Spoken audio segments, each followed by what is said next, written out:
উৎসবের মরশুমে বেশ কিছুদিন পরে আপনাদের সম্মুখীন হলাম, কিন্তু মানসিকতা বলুন, বাস্তবতা বলুন, খুব একটা শুভেচ্ছা জানানোর মতো অবস্থা নয়।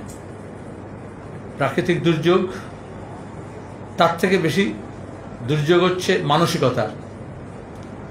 বিস্তীর্ণ অঞ্চল, বিশেষত উত্তরবঙ্গের পাহাড়, জলপাইগুড়ি, আলিপুরদুয়ার, কালিম্পং, দার্জিলিং, তাছাড়া অন্যান্য জেলায়ও বন্যার প্রকোপ, বানভাসী মানুষ, যে ফিজিক্যাল ইনফ্রাস্ট্রাকচার সেগুলো ভেঙে পড়ছে, ব্রিজ ভেঙে পড়েছে, মৃত্যু মিছিল। তখন আমরা দেখছি পাহাড় যখন কাঁপছে, রাজ্য যখন ভাসছে, তখন মুখ্যমন্ত্রী নাচছে। এত অসংবেদনশীলতা কখনো ছিল না, আমাদের সভ্যতার মধ্যে নেই, সংস্কৃতির মধ্যে নেই, ঐতিহ্যের মধ্যে নেই। এটা এক, অসংবেদনশীলতা, আর দুই হচ্ছে তাচ্ছিল্য, আর তিন হচ্ছে মেরি মার্জি। ভোট যদি লুটি করব, টাকা পয়সা বিলিয়ে দিয়ে যদি ভোটই নেব, তাহলে মানুষ মরছে কি, বাঁচছে কি, ভাসছে কি, আটকে আছে পর্যটকরা, মাথায় ছাদ নেই, পরনের জামা কাপড় সব ভেসে গিয়েছে, তাতে তার কোনো হেলদোল নেই। এখন গিয়েছেন, আজকে বড় কথা বলবেন, প্যাকেজ ঘোষণা করবেন। কেন্দ্র এবং রাজ্য সরকার উভয় যেভাবে লুটতন্ত্র করেছে এবং প্রাকৃতিক সম্পদ লুট করছে, এখন উনি এতদিন পরে আবার এয়ারপোর্টে গিয়ে বলছেন ম্যানমেড, আর অন্য রাজ্য, ডিবিসি এসব দোষ দেওয়ার কথা। প্রাকৃতিক দুর্যোগ হতে পারে, অতীতেও হয়েছে, কিন্তু দুর্যোগের আগে সতর্কতা, সচেতনতা বৃদ্ধি করা, প্রস্তুতি, দুর্যোগ চলাকালীন সরকারি এজেন্সি, কেন্দ্র এবং রাজ্যের তাদের উপস্থিতি, এবং দুর্যোগ পরবর্তী সময়ে একেবারে যুদ্ধকালীন তৎপরতায় আটকে পড়া মানুষ, ভেসে যাওয়া মানুষ, তাকে উদ্ধার করা, ত্রাণ পৌঁছে দেওয়া, পুনর্বাসনের ব্যবস্থা করা। দুধিয়া ব্রিজ ভেঙে গেল, উত্তরবঙ্গে পাহাড়ি নদীতে ব্রিজ বিকল্প, বিশেষত প্রতিরক্ষা সরঞ্জামের জন্য, যাতায়াতের জন্য বেলি ব্রিজের ব্যবস্থা থাকে। রাতারাতি আমাদের প্রতিরক্ষা দপ্তরের এই ক্যাপাসিটি আছে, এই ক্যাপাবিলিটি আছে, এই দক্ষতা আছে, রাতারাতি সংযোগ স্থাপন করতে পারে, পুনঃস্থাপন করতে পারে। দেখবেন থাম পড়ে আছে নীল সাদা রং। গত 10 বছরে কটা টেন্ডার হয়েছিল, কত টাকা লুট হয়েছে শুধু নীল সাদা রং করে দিয়ে। মেনটেন্যান্স কি হয়েছে? 18 সালে, 22 সালে টেন্ডার হয়েছে, টাকা খরচ হয়েছে কোটি কোটি। তো উন্নয়নের মানে শুধু নীল সাদা রং নয়, এটা বারবার আমরা বলছি। আর নীল সাদা রং করে দিলে সেটা নিরাপদ হয়ে যায় না, বরঞ্চ আরো বেশি বিপদ বাড়ে। শুধু মিরিকে 17 জন মানুষ মারা গেছেন, প্রতি মুহূর্তে মৃত্যুর সংখ্যা বাড়ছে। তার সঙ্গে দাঁড়িয়ে আমরা ঘটনার সঙ্গে সঙ্গে যা আমাদের শক্তি আছে তাই নিয়ে রেড ভলেন্টিয়ার, ছাত্র, যুব, কর্মচারী, অবসরপ্রাপ্ত মানুষ, শিক্ষক, অধ্যাপক, চা বাগানের শ্রমিক, কৃষক, ক্ষেতমজুর, মহিলা, সর্বশক্তি নিয়ে তারা নেমেছে। রাতের মধ্যেই কোথাও খিচুড়ি, কোথাও শুকনো খাবার নিয়ে পৌঁছানোর চেষ্টা করেছে যেখানে আমাদের আছে। আর বিভিন্ন জায়গাতে এমন একটা অবস্থা করা হয়েছে যে লুট চলবে কিন্তু বিরোধী শূন্য করতে হবে। এই সংস্কৃতি তৃণমূল কংগ্রেস নিয়ে এসছে। আজও বিরোধী দলের জনপ্রতিনিধিরা আক্রান্ত হয়েছেন। তৃণমূলের উত্থানের সঙ্গে সঙ্গে আমরা দেখেছি এই আরএসএস মার্কা পলিটিক্স, বিরোধী শূন্য করতে হবে, অন্য মত থাকবে না, তারপর আক্রমণ করতে হবে।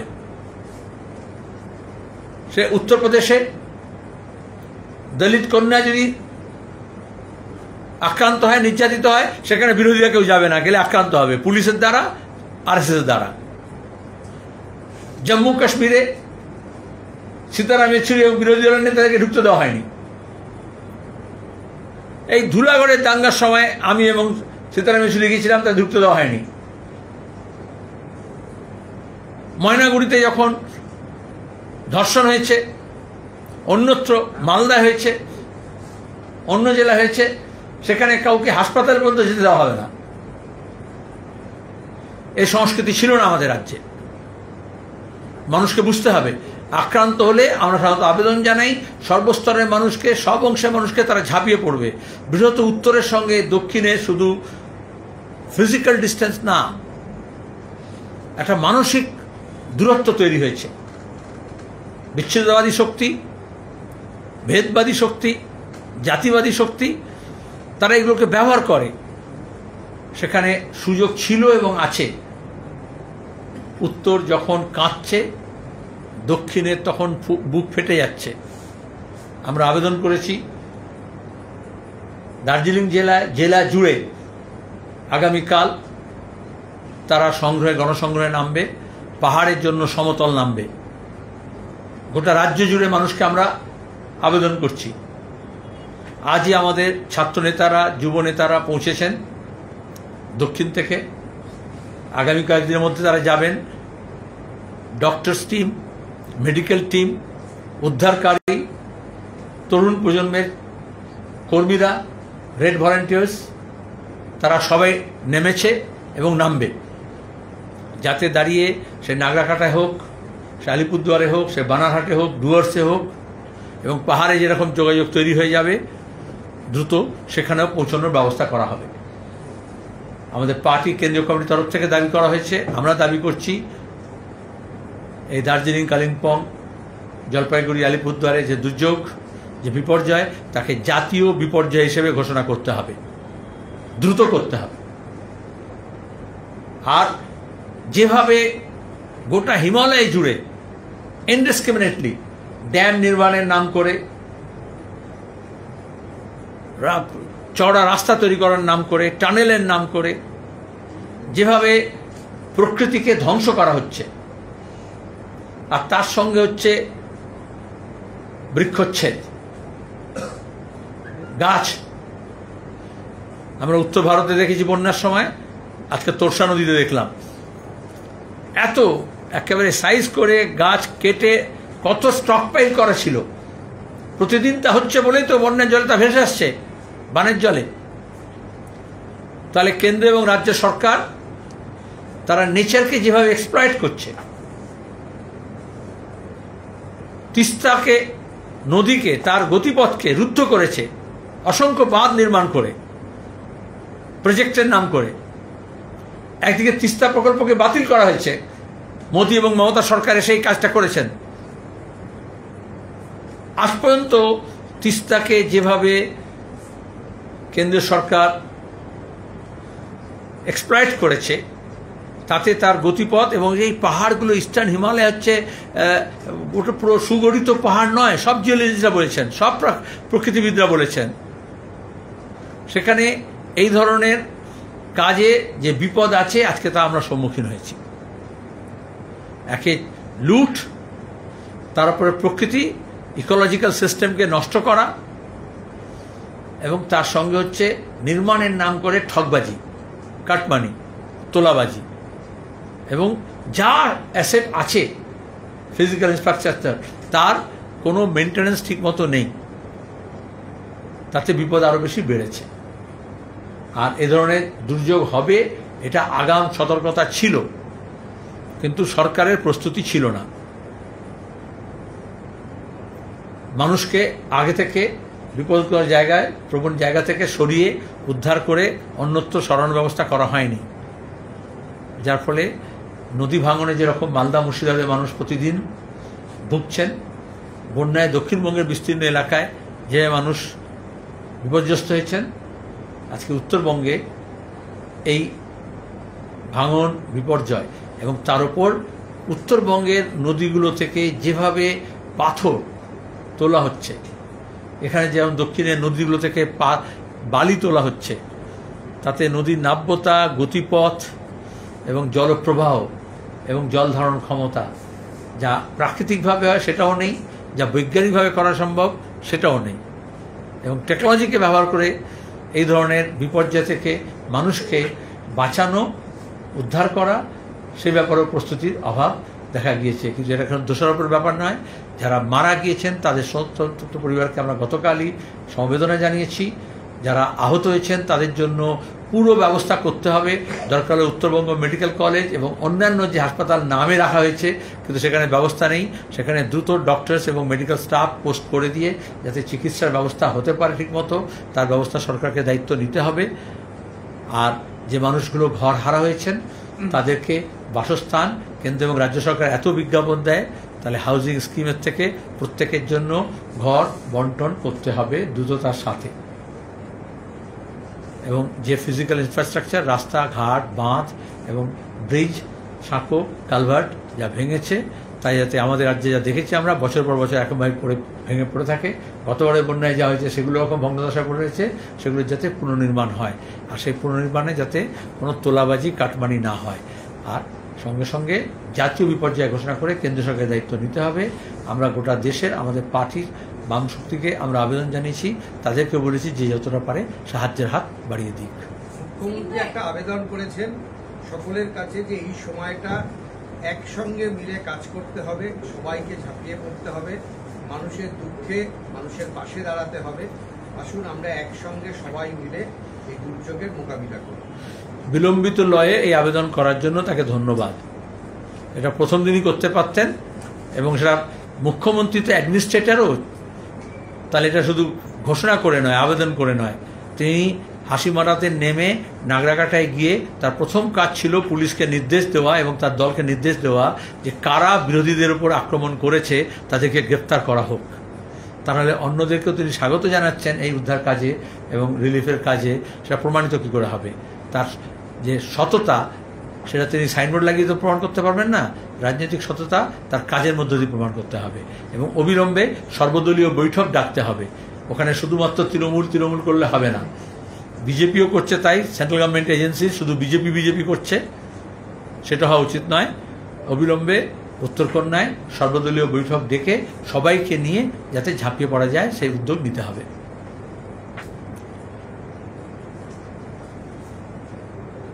Any question? সেলিমদা, ইন্দো ভুটান রিভার কমিশনের দাবি উঠছে অনেকদিন ধরেই, আপনারা কি এই প্রস্তাবের সঙ্গে সহমত? তৃণমূলের একাংশ বারবার এই দাবিটা করছে। আসলে দেখো, আমাদের ভারত এবং ভুটানের সঙ্গে এই সব কটা বিষয়ে পারস্পরিক চুক্তি আছে এবং যোগাযোগ আছে, কিন্তু যেটা হয় তৃণমূলের তরফ থেকে সব কিছু হলেই বহিরাগত, গন্ডগোল হলে, দাঙ্গা হলে, হাঙ্গামা হলে বলে বাইরে থেকে এসছে, এখন বন্যা হচ্ছে বললে বাইরে থেকে জল এসছে। বিশেষত ভুটানে এবং জলপাইগুড়ি, আলিপুরদুয়ার সংলগ্ন এলাকায় আমরা অনেক আগে বলছি, দুদিকেই সীমানার যেভাবে পাথর উত্তোলন হচ্ছে বেআইনিভাবে, তোমরা জানো সরকারি অফিসার ওখানে যখন গিয়ে পৌঁছেছে অ্যাডমিনিস্ট্রেটিভ, তার উপরে তৃণমূলী লোকেরা এবং ওই দুষ্কৃতীরা হামলা করেছিল, ভুলে গেছো? ভুটানকে দেখি কী হবে, তাহলে আমাদের রাজ্যের মধ্যে হয়েছে। আমি লিস্ট দিয়ে দেবো তৃণমূলের কারা কারা আছে, কোন কোন নেতারা এই নদী নিয়ে কারবার। আর যতবার মমতা ব্যানার্জি ঘোষণা করে দেন এসব বন্ধ, ততবার পুলিশের কাছে রেট বেড়ে যায়, পরিবেশ দপ্তরের কাছে রেট বেড়ে যায় বেআইনি কাজের। কিন্তু আমরা মনে করি আন্তঃরাজ্য এবং আন্তর্জাতিক যে সমস্ত নদীগুলো আছে তার জন্য সুচারু ব্যবস্থা, এবং যারা এই হাইড্রোলজি ভালো বোঝেন এবং তার সঙ্গে দাঁড়িয়ে যারা হচ্ছে নদী বিশারদ, তাদেরকে নিয়ে, টেকনিক্যাল শুধু ব্যুরোক্র্যাটস নয়, পলিটিশিয়ানস নয়, তাদেরকে নিয়ে এটার এই নদীগুলোর রক্ষণাবেক্ষণ করা, প্রবাহ নাব্যতা ইত্যাদি আর যে বিষয়গুলো আছে সেগুলো দেখা উচিত। সেটা হয় না বলেই তো এই ঝামেলাগুলো বেশি বাড়ছে।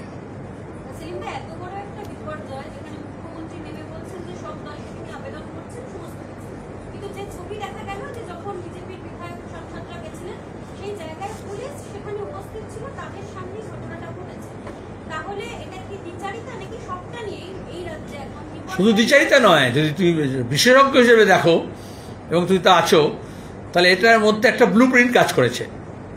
ওখানে অনেক বিজেপি নেতারা গিয়েছিলেন, কিন্তু নন আরএসএস বিজেপিকে আক্রমণ করেছে। কারা করলো? তাহলে তৃণমূল করলো, পুলিশের সামনে করলো, পরিকল্পিতভাবে করলো। কিন্তু দেখা যাচ্ছে আরএসএস পরিচালিত সংস্থাগুলো কাজ করবে, সে বিজেপি হোক, সে তৃণমূল হোক, সে এনজিও হোক।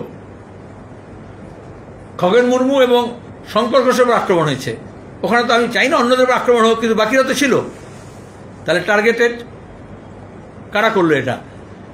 তৃণমূলের মধ্যে যে আরএসএস আছে, না বিজেপির মধ্যে যে আরএসএস আছে, না পুলিশের মধ্যে যে আরএসএস আছে?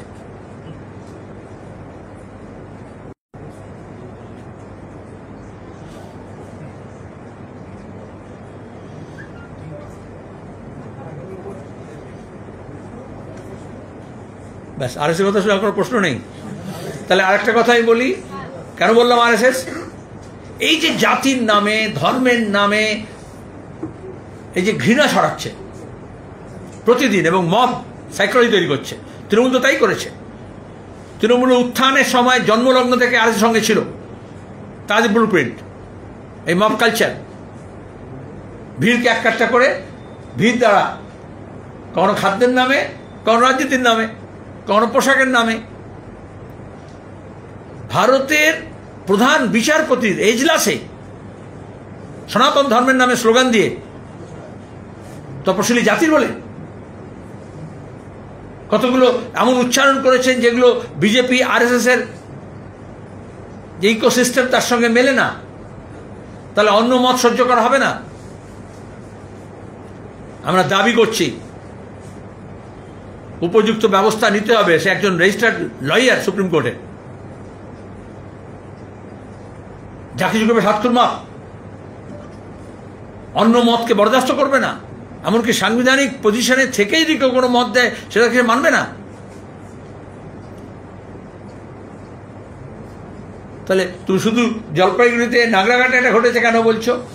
তাহলে গোটা দেশে এই সংস্কৃতি কে আবিষ্কার করেছে? কাদের পৃষ্ঠপোষকতা চলছে?